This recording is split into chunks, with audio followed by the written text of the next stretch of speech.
नमस्ते साथियों। आज हम गांव सरकार के चौथे एपिसोड में आपके सामने हैं। ये चौथी कड़ी है और 3 कड़ी हम आपसे बात कर चुके हैं, जिसमें कि हमने बहुत सारे गांव सरकार के उन मुद्दों पर चर्चा किया, जैसे कि गांव सभा क्या होता है, गांव पंचायत क्या है। हमने ये भी चर्चा किया कि गांव पंचायत की मीटिंग कैसे होती है, गांव सभा की मीटिंग कैसे होती है, गांव सभा के मीटिंगों के द्वारा किस तरह से जो मामले फैसला करना होता है उसमें एक तरह से फॉर्मेलिटी होती है कि औपचारिकता करके, और प्रधान और सेक्रेटरी या सरकारी कर्मचारी किस तरह से उस मीटिंग को एक तरह से मीटिंग होती नहीं, एक तरह से फॉर्मेलिटी पूरा करके उसका कार्रवाई करते हैं। ये भी मैंने चर्चा किया कि गांव पंचायत को जो भारत के संविधान में 29 विभाग दिए गए हैं, वो विभाग उत्तर प्रदेश सरकार ने गांव पंचायतों को 9 देकर केवल 8 विभाग उनको दिए हैं कि वो गांव पंचायतें अपना काम करें। वो भी कैसे 8 विभाग कैसे हैं, वो ऐसे विभाग दिए गए हैं जिनका कोई मतलब नहीं है, जो मुख्य रूप से गांव से लेना देना उनका ज़्यादा नहीं रहता, बहुत कम उनका लेना देना रहता है। हमने ये भी चर्चा किया कि ये जो गांव की 8 विभाग हैं, उन विभागों में जो काम दिया गया है वो एक तरह से गांव पंचायतों को वो काम दिया गया है जो एक चतुर्थ श्रेणी के कर्मचारी काम करते हैं। बिल्कुल एक तरह से गांव पंचायत को आप सरकार के उत्तर प्रदेश सरकार ने अपने चपरासी तक एक तरह से उसको बना के रखा है। तो ये इन विषयों में हमने चर्चा किया, और ये इसलिए मैं बता रहा हूँ कि ताकि जो साथी उन कार्यक्रमों को नहीं देख पाए होंगे वो समझ लें कि गांव पंचायत में किन किन विषयों पर आगे हम चर्चा करते जा रहे हैं। अब आज जिन विषयों पर हम चर्चा करने जा रहे हैं वो ये है कि आखिर गांव पंचायत जान गए आप, गांव सभा जान गए। अब ये गांव पंचायत, ये गांव सभा क्या काम करते हैं, मतलब वास्तव में इनका काम क्या है, करती क्या है, और ये जो गांव पंचायतें किस तरह से काम करती हैं, ये बहुत जानना जरूरी है। किस तरह से काम करती हैं और क्या करती हैं, ये अगर आप समझ लेंगे तो पूरी स्थिति जो हम लोग बार बार कह रहे हैं कि गांव पंचायतों को एक तरह से गुलाम बना के उत्तर प्रदेश सरकार ने गुलाम बना के रखा है। हमारा नारा ये है कि देश आज़ाद गांव गुलाम, किस तरह से इन गाँव को गुलाम बना के रखा है, ये बात आपको समझ में आ जाए। तो ये जो गुलामी है इसी से समझ में आएगी कि किस तरह से काम करते हैं और किस तरह से ये क्या काम करते हैं। सबसे पहले हम लेंगे देखिए 2 गांव सभा। बार बार समझ लीजिए, मैं बार बार इसलिए समझा रहा हूँ आप लोगों को कि गांव सभा क्या है, गांव पंचायत क्या है, क्योंकि ये बहुत लोग नहीं जानते हैं कि गांव सभा क्या है, गांव पंचायत क्या है। तो इसीलिए, और दोनों का काम भी अलग अलग है। इस बात को अगर गांव के पंचायत के बारे में कुछ भी अगर आपको जानना हो, गांव सभा के बारे में जानना है या गांव के इस संस्था के बारे में जानना हो, तो इन दोनों चीज़ों को समझना चाहिए। अब गांव सभा जो है वो मैंने पहले बताया था कि ये जो जितने वोटर हैं गांव में, जितने वोटर हैं उन लोगों से मिलके गांव सभा बनती है, और ये लोगों की एक मीटिंग होती है, साल में 2 बार मीटिंग होती है। अब इन गांव पंचायत, ये जो गांव सभा है, इसको जान लीजिए कि इसका काम क्या है। गांव सभा का कोई काम नहीं है, ये समझिए। गांव सभा का सिर्फ एक काम है कि वो प्रस्तावों को, जो भी प्रस्ताव पारित करके एक गांव पंचायत को सुझाव दे सकती है। ये गांव पंचायत उस पर विचार करेगी, मर्जी है माना है ना माना। मतलब इतने जितने वोटर हैं गांव के लोग, उन लोगों के पास इतने अधिकार है कि एक प्रस्ताव पारित करके आप गांव पंचायत को भेज दीजिए, और वो उनकी मर्जी है उसको माने या न माने, बस इतना ही उनका अधिकार है। अब इसमें भी गांव क्या क्या मामला उनके सामने आएगा। उनके सामने 2 तरह के मामले हैं। एक तो साल भर का जितने गांव पंचायत सभा, गांव में पंचायत द्वारा जितने भी काम किए गए हैं उसका सारा लोखा जोखा, क्या क्या काम उन्होंने किया, कौन से कार्यक्रम किए, उसका पूरा खर्चा कितना हुआ, कितना बचा, ये सारे खर्चे का ब्यौरा वो गांव पंचायत में रखेंगे। दूसरा वो गांव सभा देखेगी कि गांव के जो कार्यक्रम है, जो गांव के लिए जो विकास के सारे जो कार्यक्रम है, अब इस समय तो सिर्फ वही 8 ही विभाग हैं, तो उस 8 विभाग के जो कार्यक्रम हैं उन 8 विभागों में उन्होंने क्या क्या काम साल भर में किया और क्या वो आगे करने जा रहे हैं, उस संबंध में वो अपना सुझाव देंगे कि इस कार्यक्रम में ये जो आपने किया इसको नहीं, ऐसे नहीं ऐसे करिए, ऐसे नहीं ऐसे करिए, और वो सुझाव देंगे। उस सुझाव को उनको मानना है माने या न मानना हो नहीं माने। तो ये हो गया गांव सभा का एक काम है, ये गांव सभा करेगी। दूसरे इनका गांव पंचायत का काम क्या है। गांव पंचायत का तो बहुत बड़ा महत्वपूर्ण काम है, और वो ये काम है कि जो भी 29 विभाग संविधान में दिए गए हैं उन सारे 29 विभागों का वो संपादन गांव सभा पंचायत करेगी, मतलब उस 29 विभाग की कार्रवाई वो करवाएगी, संपादित करवाएगी। लेकिन 29 विभाग तो दिए नहीं गए।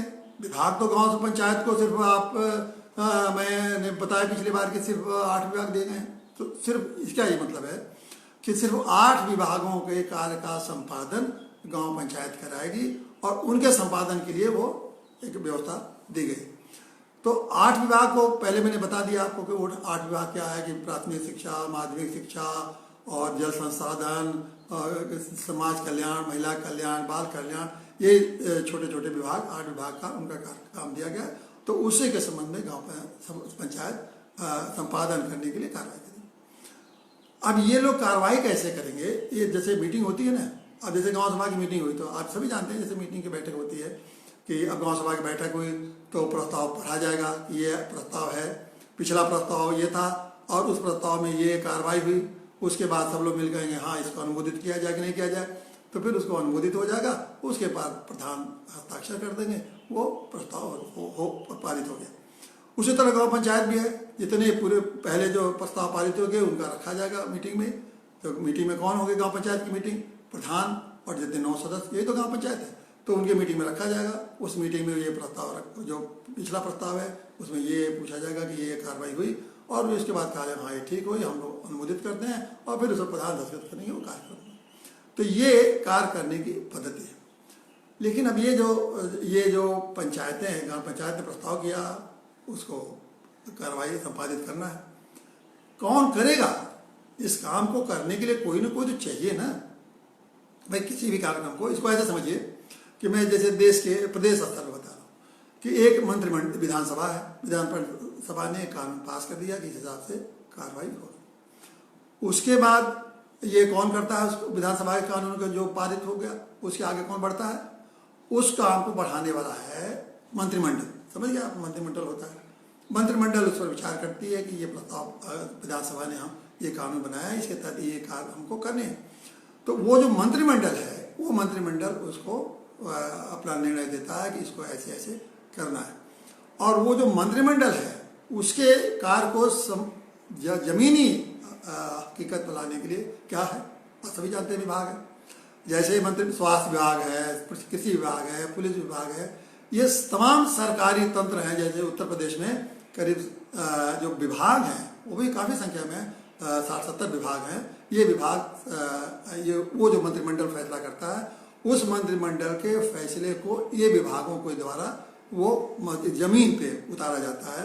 उसके संबंध में जो व्यवस्था बनाई उसका योजनाओं को सब लागू कराया जाता है। उसी तरह से बिल्कुल गांव में भी ये व्यवस्था दी गई है।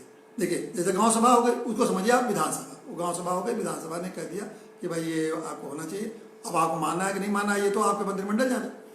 तो अब वो विधानसभा हो गई आपकी गांव सभा। उसके बाद ये जो आपका गांव पंचायत है, यही को आप समझिए मंत्रिमंडल, जिसमें प्रधान और 9 सदस्य या 11 सदस्य या 13 सदस्य जितने भी सदस्य होते हैं, ये आपका एक तरह से मंत्रिमंडल हो गया। अब ये मंत्रिमंडल के नीचे विभाग होना चाहिए, क्योंकि मंत्रिमंडल खुद ही तो करेगा नहीं। जैसे राज्य में देखते हैं आप, राज्य सरकार में जो मंत्रिमंडल है वो खुद ही तो जाके योजनाओं को गिरवाने तो करते नहीं। तो उनको एक सरकारी विभाग मिला हुआ, लेकिन गांव में सरकारी विभाग नहीं मिला हुआ। गांव में उस मंत्रिमंडल के सहायता के लिए, मंत्रिमंडल के निर्णयों को संपादित करने के लिए, जमीन पर उतारने के लिए क्या बना है कि समितियां बनी है। अब मैं जानता हूं कि इस समिति जो के बारे में तो शायद ही कोई, जितने भाई हमारे जो साथी हैं ये सुन रहे हैं, शायद ही कोई जानता होगा कि ये जो गांव पंचायत है वो समिति के माध्यम से काम करती है। सभी जानते हैं कि गांव में जो कुछ होता है प्रधान जी करते हैं, और ज़्यादा से ज़्यादा अगर कोई जानते होंगे तो गांव पंचायत के सदस्यों के बारे में जानते होंगे। समिति के बारे में आप बहुत तेरे शायद ही कोई जानता हो, और कितने प्रधान जी लोग भी जानते होंगे कि नहीं जानते हैं, मुझे उस बात पर भी शंका है कि कितने प्रधान जी समिति के बारे में जानते हैं। लेकिन सुने होंगे प्रधान हो सकता है समिति के बारे में, लेकिन समिति कैसे काम करती है इसके बारे में शायद ही सुने। अब ये समिति का जो है, कितनी समिति है पहले आप समिति कितने, ये तो गांव पंचायत के ऊपर है कि अपने काम को कराने के लिए, सहायता लेने के लिए कितने समिति बना ले, ये उनका अधिकार है। लेकिन इसमें भी देखिए, इसमें भी गुलामी है। इसमें भी ऐसी व्यवस्था दी गई है कि जितनी भी समिति बनेगी वो राज्य सरकार समिति को गठित करेगी, बताएगी कि गांव में इतनी समिति होना चाहिए। अब जैसे मान लीजिए आप गांव वाले बनाना चाहते हैं कि हम खुदाई के लिए तालाब खुदाई के लिए हम समिति बनाना चाहते हैं, वो नहीं बना सकते समिति, वो क्योंकि वो भी केंद्र सरकार, ये उत्तर प्रदेश सरकार तय करेगी कि ऐसी समिति जो बनाएगी उसी समितियों से आपकी मदद लेनी पड़ेगी। तो इस स्तर पर गुलामी है कि मतलब अपने विभाग में अगर जैसे सरकार को अगर मंत्रिमंडल है वो कोई विभाग खोलना चाहता है, नया विभाग, तो कोई उसको रोक है क्या? जो चाहे सो विभाग खोल सकता है। तो उसी तरह से पंचायत का मंत्रिमंडल तो ग्राम पंचायत है, अगर वो कोई विभाग खोलना चाहता है तो उसको कोई रोक लगा सकता है क्या? लेकिन नहीं, यहाँ चूंकि गाँव को गुलाम रखना है इसलिए सरकार ने व्यवस्था ऐसी बनाई है कि समिति भी तय करेगी कि कितनी समिति गांव में होगी और कैसे कैसे समिति बनेगी। अब आपको मैं बताऊं कि समिति क्या है, समिति में कितने समिति सरकार ने, उत्तर प्रदेश सरकार ने बनाए, इसको बहुत ध्यान से समझ लीजिए। ये समिति को आप नहीं समझेंगे तो इस पूरे गांव पंचायत की व्यवस्था को नहीं समझेंगे। और समिति भी किस तरह से बेकार, जैसे मैंने कहा गाँव पंचायतों को बिना किसी अधिकार के, बिना कोई अपने मन से कुछ करने की छूट देकर बिल्कुल गुलाम बना रखे, चपरासी की तरह बना रखे, उसी तरह समिति भी एक तरह से चपरासी है। समझिए वो किसकी चपरासी होगी? वो गांव पंचायत की चपरासी। अब मैं थोड़ा सा आपको गांव पंचायत अधिनियम से उन समितियों के नाम बता दूं क्योंकि आपको जानना जरूरी है।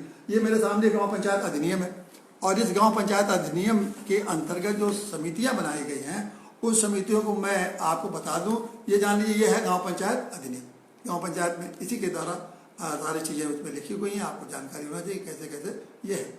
अब इसमें जो समिति की व्यवस्था इन्होंने दिया है और उसके अंतर्गत जब उत्तर प्रदेश सरकार ने जो समिति बनाई है उन समितियों को जरा सुन लीजिए और कैसे और उन समितियों में कौन कौन रहता है इसको भी समझने की कोशिश करिए। इसको मैं बार बार दोहराऊंगा क्योंकि समिति बहुत पहली बार शायद आपके सुनाई होगी और ये समिति कैसे काम करती है। इसी समिति के माध्यम से सारा कार्य होता है क्योंकि यही विभाग, जैसे सरकार का विभाग, जैसे मंत्री जी जो मंत्रिमंडल तो कोई करते नहीं, शिक्षा विभाग है तो शिक्षा विभाग में आप दौड़ते हैं काम के लिए, स्वास्थ्य विभाग है उसमें दौड़ते हैं, उन्हीं के माध्यम से सारा काम होते हैं। तो उसी तरह ये समिति के ही माध्यम से काम होती है और समितियों को किस तरह से उनका दुरुपयोग करके किस तरह से कार्रवाई आगे बताएं। अब समिति देखिए, पहला है नियोजन और विकास समिति। एक समिति पर आपने नाम ही नहीं सुना होगा कि ये नियोजन क्या है और विकास समिति है। इसका क्या काम है? इसका काम है ग्राम पंचायत की योजना तैयार करना और कृषि, पशुपालन, गरीबी उन्मूलन कार्यक्रमों का संचालन करना। ये जो शब्द लिखे हैं ना वो समिति वालों को शायद कौन समिति में होगा तो अभी बताएंगे, ये भी नहीं पता है कि ये शब्द जो है उनके बारे में उनको जानकारी भी होगी जिससे मुझे भी आश्चर्य होता है। दूसरी है शिक्षा समिति। शिक्षा समिति में है कि प्राथमिक शिक्षा, उच्च प्राथमिक शिक्षा, अनौपचारिक शिक्षा, साक्षरता आदि से संबंधित कार्य जो है ये करेगी शिक्षा समिति करेगी। चौथा है निर्माण कार्य समिति, यानी कि सभी निर्माण कार्य करना और गुणवत्ता निश्चित करना।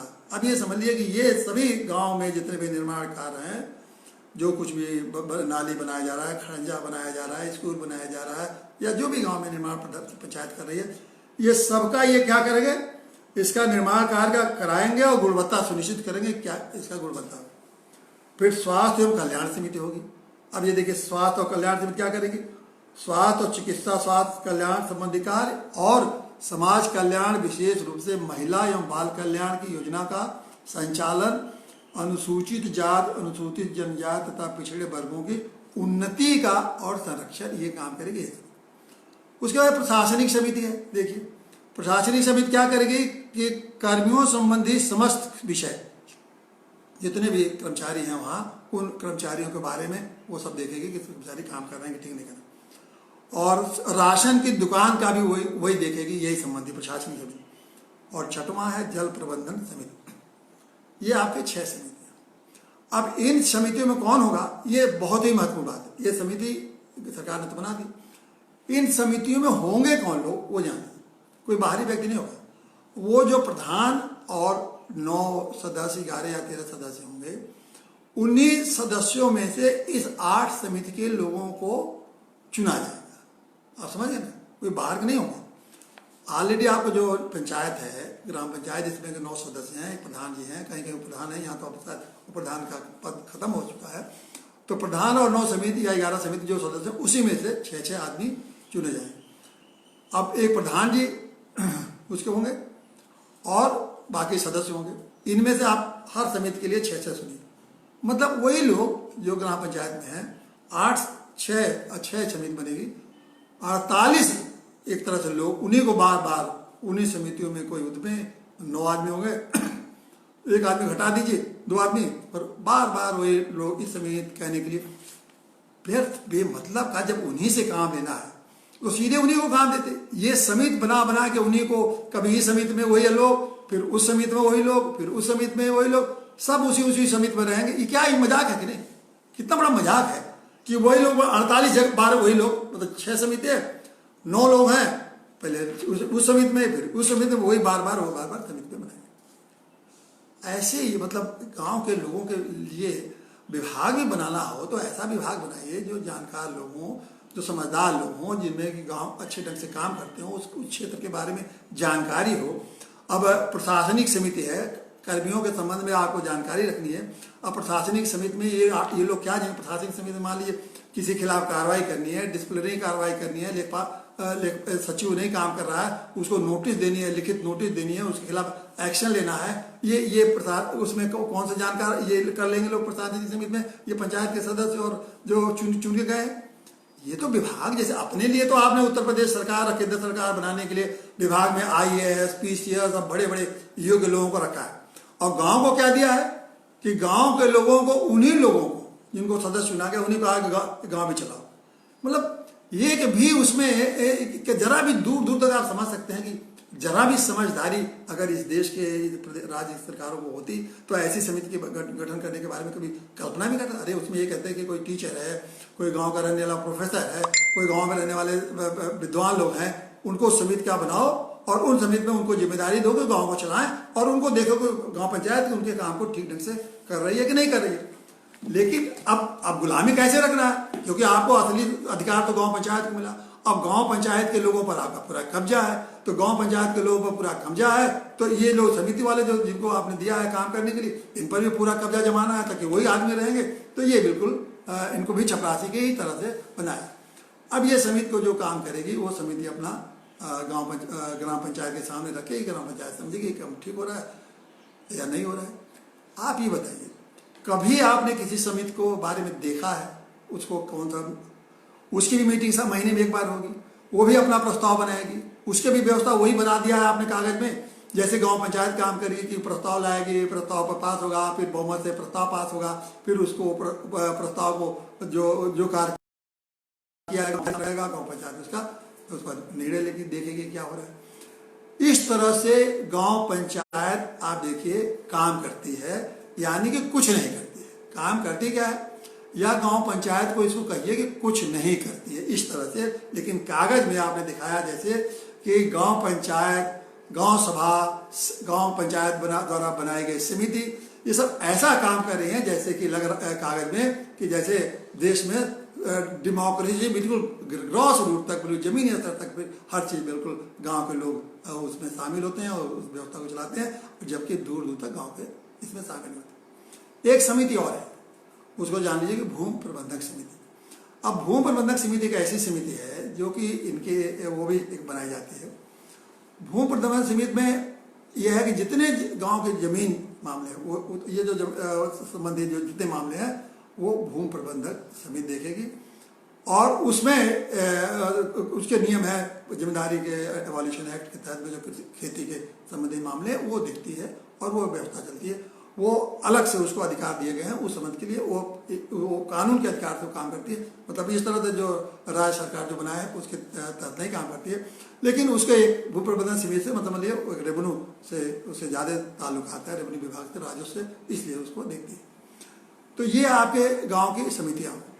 अब प्रधान जी का जो अधिकार है उस पर भी मैं चर्चा करूँगा कि प्रधान जी का कैसे काम करते हैं। देखिए, प्रधान को जो पहले भी मैं बता चुका हूँ, प्रधान को कोई अधिकार नहीं है। प्रधान को वही अधिकार है जो ग्राम पंचायत के जो फैसले होंगे उसी को क्रियान्वित करेंगे। लेकिन एक अधिकार जो प्रधान जी को दिया गया है वही उसी अधिकार का वो पूरा का पूरा दुरुपयोग करते हैं। वो कौन सा अधिकार है? वो अधिकार ये है कि प्रधान जी कभी भी अगर जरूरत आवश्यक समझें तो वो कोई फैसला ले सकते हैं, लेकिन उन पर अपने अपने स्तर पर, लेकिन उनके प्रति जिम्मेदारी है कि कोई अगर फैसला लेते हैं तो उस फैसले को अगली समिति में जो ग्राम पंचायत की अगली बैठक होगी उसके सामने रखेंगे और उसको पारित कराएंगे। तो अब मैंने पहले बता दिया आपको, अगर माननीय प्रधान जी कोई फैसला ले लिए, अपने मन से उन्होंने फैसला ले लिया, अपने मन से क्या लेते हैं, जो पंचायत सचिव कहता है उसी वो फैसला लेते हैं, फैसला उन्होंने ले लिया, अगले बैठक में उन्होंने रखा उस फैसला। अगले बैठक में मैंने कहा कि मान लीजिए कोरम पूरा नहीं है तो उस अगले बैठक को टाल देंगे। अगला बैठक हो कोरम के बाद जिसमें कोरम की जरूरत नहीं है तो उसमें अपना प्रधान जी अकेले बैठे रहेंगे और ये जो प्रस्ताव है कि हमने ये निर्णय लिया उसको पास करा देंगे। मतलब पूरी व्यवस्था ऐसी है कि प्रधान जी और सचिव और अधिकारी जो चाहें वो आप कार्रवाई इस पंचायती राज अधिनियम के तहत कर सकते। इसीलिए मैंने कहा कि जिस तरह से फ्रॉड इस संविधान, पिछले बार यही कहा था ना कि ये संविधान का एक फ्रॉड है। संविधान में की जो मंशा है, उस संविधान की मंशा है कि सेल्फ गवर्नमेंट बनाएंगे। गवर्नमेंट शब्द इस्तेमाल किया संविधान, मतलब सेल्फ, स्वतः शासन करें गांव वाले अपने लिए। तो गवर्नमेंट का मतलब वहाँ है गांव पंचायत, इन्होंने कर रखा। और गांव पंचायत का मतलब वो चपरासी, मतलब उत्तर प्रदेश सरकार की चपरासी से हैसियत गांव पंचायत की नहीं है, ये मैं आपको फिर बताना चाहता हूँ। और इस तरह से गुलाम चपरासी मतलब क्या, जो सरकार जो मालिक आदेश दे वही पूरा करो। तो गांव पंचायत की हैसियत वही है कि जो उत्तर प्रदेश सरकार उनका मालिक जो हुक्म देता है वही चपरासी की तरफ से अपना काम करते रहते हैं। ये जो चपरासी वाली स्थिति है, इसी के प्रति हमारा नाराजगी होती है, गुस्सा होता है कि इतने बड़े देश की संस्था, इतना महत्वपूर्ण संवैधानिक संस्था, उसको इन सबों ने चपरासी बना के रखा है। और सभी उत्तर प्रदेश की सरकार और राज्यों की सरकार ने भी उनको चपरासी की हैसियत में बनाकर कुछ नहीं कर सकते हैं, बस अधिकार उनके पीछे पीछे सेक्रेटरी उनके पीछे। अच्छा, अभी सभी जितने सचिव हैं, ये जितने सचिव ग्राम प्रधान सचिव हैं वो उसी के सचिव होते हैं। हर कमेटी में भी सचिव होते हैं, ग्राम पंचायत के सचिव होते हैं। तो जो कमेटी वालों से कहते हैं कि ये लिख दो, लिख देती है। कोई गांव पंचायत में जो कहते हैं वही लिख देता है। मतलब सचिव ही गांव पंचायत चला रहा है, ग्राम पंचायत चला रहा है। लेकिन एक बात मैं आज ये आपसे बताऊंगा कि ये मैंने आपको बता दिया कैसे कैसे गांव पंचायत और कैसे माध्यम से चल रही है। लेकिन एक चीज दिया गया है कि ये है कि जितने भी अभिलेख हैं इस गांव पंचायत के में क्या निर्णय हुए, प्रस्ताव गांव सभा में क्या निर्णय प्रस्ताव पारित हुए, इन समितियों में क्या क्या प्रस्ताव पारित हुए, क्या क्या कार्रवाई, इनके सब रजिस्टर अलग अलग होंगे। मैंने पहले बताया था कि 36 रजिस्टर होंगे, लेकिन मान लीजिए 3 रजिस्टर तो है ही है। ये सारे रजिस्टर जितने भी रजिस्टर होंगे, ये व्यवस्था ये दी गई है कि ये ग्राम का सचिव रखेगा सारे रजिस्टर। और आपको किसी भी कार्रवाई के बारे में, इस रजिस्टर में क्या क्या हो उसकी कार्रवाई के बारे में जानना है तो अधिकार दिया गया है कि गांव का कोई भी गांव सभा का सदस्य, कोई भी व्यक्ति उनके जाके उनसे मांग सकता है कि आप हमको इसकी नकल दे दीजिए कि क्या क्या आपने कार्रवाई की। अब नकल देने की जो व्यवस्था है वो एक 5 पेज का अगर आप मांगते हैं कार्रवाई तो 5 रुपया, उसके बाद एक एक पेज पर 1-1 रुपया बढ़े। व्यवस्था ही की गई है कि वो एक तो उसी दिन देंगे नकल ग्राम सचिव, उसी दिन जिस दिन आप सादे कागज पर कुछ लिखना भी नहीं, सादे कागज पर लिख के 5 रुपये लगा के उनको आप दे देंगे, उसी दिन उनको नकल देना है।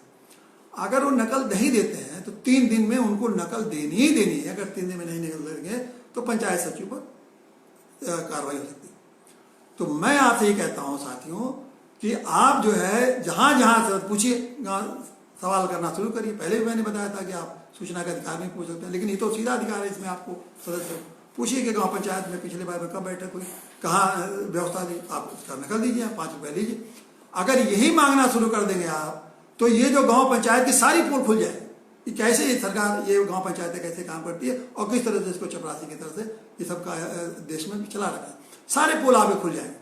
तो ये आप जरूर करिए कि इनसे नकल मांगना शुरू करिए और देखिए सारी व्यवस्था चल जाएगी कि 5 सालों में, आप तक 5 साल हो चुके हैं, 5 साल में इन्होंने क्या क्या किया, कब प्रस्ताव पास किया, कब मीटिंग हुई, क्या क्या प्रस्ताव हुआ, कितना बजट हुआ, कितना खर्च हुआ, कितनी योजनाएं बनाई गई, कितनी मीटिंग में कौन कौन लोग थे, सब मांगिए, देखिए सारे आपके पोल खुल जाएंगे।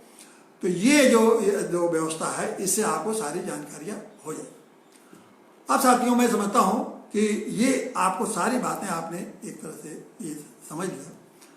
अब मैं एक बात आपको और बता रहा हूँ कि एक आखिर में एक बाकी तो बातें मैं आपके और भी हर समय पर कि मैं चाहता हूँ कि थोड़ी थोड़ी जानकारी आपको मिलती रहे, आपकी जानकारी होती रहे।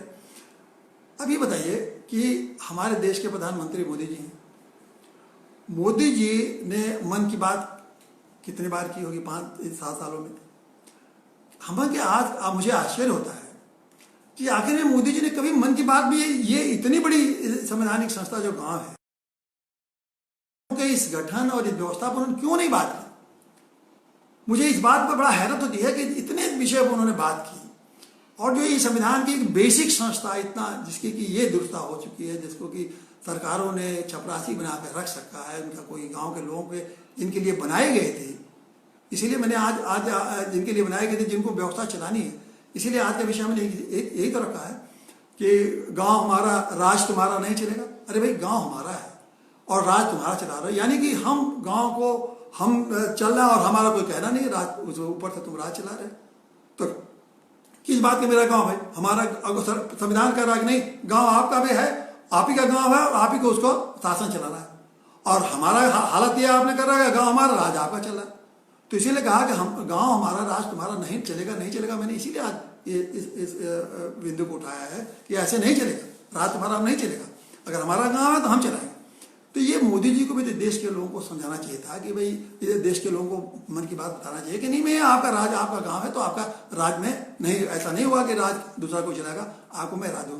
क्यों नहीं चलाया उन्होंने? मैं आपको अभी नहीं बताऊँ, मैं आपको इस बात को अगली बार बताऊंगा। लेकिन एक बात कहूँ, आप क्या समझते हैं कि मोदी जी ने ऐसा क्यों नहीं किया? इतने बात मन की बात की, आप अपनी टिप्पणी जो है इस संबंध में इस पर आप कमेंट बॉक्स में जरूर लिखिएगा कि तब तक आप मैं देखूंगा कि आप क्या सोचते हैं कि मोदी जी ने ऐसा क्यों नहीं किया। क्योंकि मोदी जी के पास तो बहुत लोग हैं, बहुत तो समझाने वाले हैं, देश के बारे में, दुनिया के बारे में, सारी बातों के बारे में उनको बता रहे हैं। लेकिन ये गाँव के बारे में क्यों नहीं उनको इस बात पर एहसास हुआ कि हम इसके बारे में कुछ कहें? उनके मन में कोई बात तो होगी ना, तभी तो मन की बात में हर बात करते हैं। मन की बात में ये नहीं बात आई, जहाँ के 70 करोड़ लोग आबादी रहती है, इतनी बड़ी आबादी जहाँ रहती है, उनकी बात मन में आई नहीं।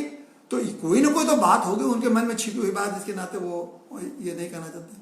मैं इसके बारे में आपको बताऊंगा कि ये मन की बात में वो बात इन्होंने क्यों नहीं उठाई। दूसरी बात, एक बात आज मुझे बहुत कल से मैं दुखी भी हूँ कि गाँव के बारे में, किसानों के बारे में बहुत अच्छी अच्छी योजनाएं आई हैं कि अपना सामान माल कहीं भी बेच सकते हैं, मंडी समिति खत्म हो गई, बिचौलिए खत्म हो जाएंगे। ये अच्छी बातें हैं कि किसानों के साथ है, ये व्यवस्था अच्छी है, क्योंकि किसान को आप जितना भी राहत देंगे उसका हम लोग हमेशा स्वागत करें। लेकिन एक बात जो हुई है कल, वो मुझसे मेरा मन बहुत दुखी है और मैं भविष्य के प्रति बहुत आशंकित हूँ और डरा हुआ हूँ। समझे आपने? एक व्यवस्था ये दी गई है कि ये जो 3 कानून पास हुए कृषि कानून में, इसमें एक व्यवस्था की गई है कि अब ठेकेदारी व्यवस्था भी खेती में डाल दी गई है। अब आप इसके बारे में बहुत हम विस्तार से चर्चा करेंगे कि ये ठेकेदारी का क्या होगा। लेकिन एक बात जान लीजिए कि पहला देश गुलाम था अंग्रेजों शासन में, तो ये जमींदारी व्यवस्था थी। जमींदारी व्यवस्था का मतलब ये था कि जमींदार को अंग्रेजों ने कह रखा था कि भाई ये आपको 10 गांव दे रहे हैं, 3000 रुपया सालाना हमको मालगुजारी देते रहेगा और जैसे हो गांव को अपनो चलाइए, आपकी मर्जी, गांव चलाने लगे। उसके बाद जमींदारों ने जो जो आफत मचाई गांव वालों के साथ, जो जो उनकी हालत की, वो पूरा आज़ादी की लड़ाई में वही गांव का जो दुर्सा था, वही आज़ादी के लड़ाई में मुख्य मुद्दा बना। उसी की पीड़ा अगर आप सुनेंगे तो आप प्रेमचंद की कहानियों में आप जाके देखेंगे किस तरह से गांव के लोगों को तबाह किया गया, क्योंकि किस तरह से उनका शोषण किया। लेकिन फिर भी वहाँ तो जमींदार गांव में रहता था। इस बार जो ठेकेदारी प्रथा जो आ रही है गांव में, अभी तो घुस रही है, अभी मत बहुत अधिकार उसको नहीं दिया गया, अभी तो थोड़ा अधिकार देकर गाँव में उसको घुसाया गया। जब एक बार उस गाँव में घुसना शुरू करेगा तो गाँव में, अभी तक हम लोग गांव के लोगों को, हमारी जो कोशिश इतने दिनों से मैं गांव सरकार की बात को उठाते उठाते आपके सामने इसलिए ला रहा हूं कि जो गांव के लोग हैं उन्हीं के हाथ में सारा अधिकार होना चाहिए, उन्हीं का व्यवस्था चलाना चाहिए, उनका शासन चलना चाहिए, उन्हीं के द्वारा सारी व्यवस्थाएं दीजिए और उनको अधिकार मिलना चाहिए। अब जब एक आदमी बाहरी आ जाएगा गाँव में, तो बाहरी कौन आएगा? पूंजीपति आएगा, पैसे वाला आदमी आएगा। अब एक बाहरी पूंजीपति जब गाँव में आ जाएगा तो इस गांव के जो हम बात कर रहे हैं, गांव सरकार बनाओ, गांव के लोगों को जो को अधिकार दिलाओ, गांव के किसी गरीब से गरीब लोगों को भागीदारी कराओ, तो आपने एक पूंजीपति को गांव में घुसा दिया। अब वो पूंजीपति क्या करेगा, कैसा करेगा, इसका परिणाम अभी तो निकलेगा नहीं, तो 20 साल बाद उसका परिणाम निकलेगा। मतलब गांव की जो हम कल्पना कर रहे हैं, वो समझ लिया गाँव ही को ख़त्म कर देगा। वो अपने ढंग से कैसा विकसित कर अभी नहीं कर सकते, उसका परिणाम तो 20 साल बाद है। लेकिन मुझे इस आशंका है कि हमेशा हमेशा के लिए जो आज जिस तरह से आप गांव देख रहे हैं, वो गांव तो ख़त्म ही कर देगा, उस गांव को तो वो नष्ट ही कर देगा। और फिर धीरे धीरे अपना राज कैसे वो ज़मीन खरीदेगा, गांव के लोगों को बेवकूफ़ बनाएगा, गांव पर लोगों को लालच देगा, और गांव को क्या कैसे कैसे करेगा हम कल्पना हम कर सकते हैं अभी। लेकिन हम कोई अभी तो दिखेगा नहीं, इसका प्रमाण तो 10-20 साल बाद दिखने का आएगा।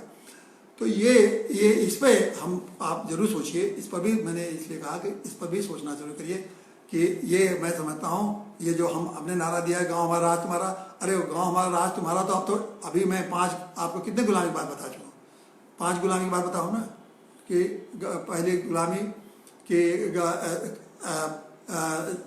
5 जो गांव की गुलामी के बारे में मैंने पहले दिन आपको चर्चा किया था कि आपको निर्णय लेने की गुलामी नहीं है, आपको वित्तीय गुलामी है, आपका कर्मचारियों के सरकारी अफसरों कर्मचारियों की गुलामी है, नेताओं की गुलामी है, और उस तरह और इस तरह से सरकार की गुलामी है। तो ये जो 5 गुलामी बताए, अब एक और गुलामी आपको भविष्य में आपको झेलना पड़ेगा, और वो है इन पूंजीपतियों की गुलामी। अभी गांव में पूंजीपतियों की गुलामी नहीं थी, अभी तो यही 5 गुलामी थी। अब बताइए, मैं अभी 5 गुलामी से आपको मुक्ति दिलाने के लिए मुहिम चलाया हूँ। अब एक 6वीं गुलामी और आएगी। अब इससे मुक्ति कैसे दिलाएंगे, ये तो हम अब आगे सोचेंगे। तो एक और गुलामी में आपके सामने एक और गुलामी के लिए अभी से आप तैयार हो जाइए। तो ये बात मैं इसलिए बता रहा हूँ कि ये आसान लड़ाई नहीं है, ये आसान लड़ाई नहीं है। आपको पहले मैं इसीलिए चाह रहा हूँ कि आपको पहले अच्छी तरह हर चीज़ को बता दूँ, समझा दूँ, ताकि आप भविष्य की लड़ाई के लड़ने के लिए अपने को हर तरह से संकल्पित हो जाएं, हर तरह से अपने को तैयार कर लें, हर तरह से संघर्ष करने के लिए तैयार हो जाएं, हर तरह से कष्ट सहने के लिए तैयार हो जाएं। तभी आपको वास्तव में जो आपका सम्मान, आखिर मेरा उद्देश्य क्या है? हमारा उद्देश्य ये है ना कि आप गांव की जो सरकार बन जाएगी, तो मेरा 2 ही उद्देश्य है ना, कि आपको एक संपन्न बनाए और खुशहाल बनाए। आपकी संपन्नता और खुशहाली यही मेरा मानना है कि जब गांव संपन्न होगा, देश और आप खुशहाल होंगे, तो करीब 1 अरब लोग गांव में रहते हैं। जब 1 अरब लोग संपन्न होंगे, खुशहाल होंगे, तो पूरा 30-40 करोड़ लोग हैं जो शहरों में रहते हैं, इधर रहते हैं, ये लोग भी संपन्न खुशहाल होंगे, क्योंकि इतने लोग खुशहाल हैं, इतने लोगों का बोझ उठा सकते हैं। लेकिन अभी जो व्यवस्था चल रही है, उस व्यवस्था में 5%, 10% मान लीजिए, 10-20 करोड़ लोगों को खुशहाल बना के, तो 10-20 लोग संपन्न खुशहाल होंगे, तो वो आपका शोषण करेंगे। 100 करोड़ लोग खुशहाल होंगे, तो दूसरों को अपनी खुशहाली बांटेंगे।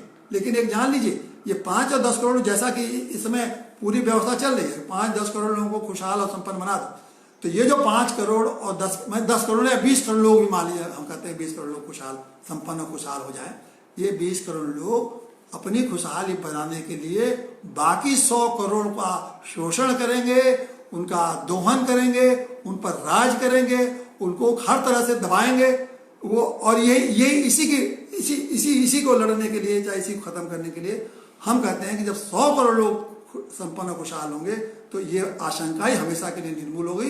ये लोग न उनका शोषण कर पाएंगे, न दोहन कर पाएंगे। तो ये जो मेरा उद्देश्य है, ये इस उद्देश्य से हम लोग इतना बड़ा मुहिम चला रहे हैं। अब मैं आप सबको इस एक बात का याद दिलाऊंगा कि जब पहले बार, ये बहुत अच्छा, मुझे खुशी है ये चर्चा आगे बढ़ रही है और आप लोग इसमें बहुत रुचि ले रहे हैं। पहली बार जब हमने शुरू किया था तो 1800 लोगों ने देखा, दूसरी बार देखा तो करीब 2000 लोगों ने देखा। पिछली बार मुझे बहुत प्रसन्नता हो रही है, मैंने अपील की थी आपसे कि इसको अधिक से अधिक आप लोग देखिए, और जिस दिन 10 लाख लोग आप देख लेंगे, उस दिन गांव सरकार के गठन की प्रक्रिया शुरू हो जाएगी, और जिस दिन 1 करोड़ लोग देख लेंगे, उस दिन गांव सरकार बन जाएगी। इस दिशा में मैंने कहा था अधिक से अधिक लोगों तक इस बात को पहुंचाइए। मुझे खुशी है कि पिछली बार इसको 4200 लोगों ने इस हमारे कार्यक्रम को, इस हमारे विचार को सुना और उसको ध्यान दिया। 42 हो गई, अब चलिए कितनी खुशी की बात है, 3 ही में हम 42 पहुंच गए। अब मैं समझता हूँ कि अगले में आज जो कार्यक्रम सुने इसको अगर 8,000 लोग सुने दूना हो जाए तो तेजी से पढ़ेंगे हम। जितनी तेजी से हम पढ़ेंगे उतनी तेजी से हम अपने लक्ष्य की तरफ प्राप्ति करेंगे।